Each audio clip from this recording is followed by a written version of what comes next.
ఈరోజు మనం ఎందుకు వచ్చినాం ఇక్కడికి? ఎందుకు వచ్చినాము? చేతులు ఎత్తి చెప్పాలి. మీ ఒక్కరే కాదు, మీ ఇంట్లో అందరూ కూడా చేతులు గుర్తుకే ఓటేయాలి. కాంగ్రెస్ అంటేనే మహిళల పక్ష పార్టీ.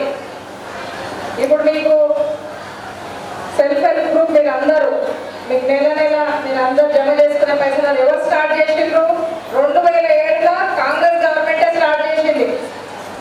ఈరోజు మీ అందరూ కూడా ఆర్థికంగా మంచిగా ఉన్నారా లేదా? కాంగ్రెస్ అనేకమైన పథకాలు ఇచ్చింది మహిళల కోసం. మహాలక్ష్మి పథకం ఎంత ఫ్రీ బస్ ఎక్కిపోయిందో చేతులు ఎత్తండి. ఏ పని మీద పోయిండ్రు మీరందరూ ఫ్రీ బస్ ఎక్కి? సరే, అదంతా మన కాంగ్రెస్ వచ్చింది కాబట్టి మనం ఒక పైసా తగ్గకుండా మన తల్లిగారింటికి కానీ అత్తగారింటికి కానీ వేరే పనులకు కానీ గుళ్ళకు కానీ అందరం చూడడం జరుగుతుంది. కాబట్టి మీరు అందరూ గుర్తుపెట్టుకోవాలి, కాంగ్రెస్ ఒకటే కాదు, ఫ్రీ బస్ అనే పథకం కాదు, మనకు గ్యాస్ సిలిండర్ ఇస్తుంది 500 రూపాయలకు.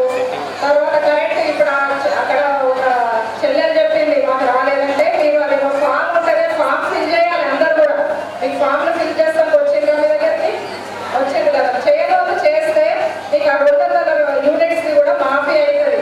అట్లా అనేకమైన పథకాలు మన రాష్ట్ర ప్రభుత్వం కాంగ్రెస్ గవర్నమెంట్ మహిళల కోసం ప్రత్యేకంగా తేవడం జరిగింది.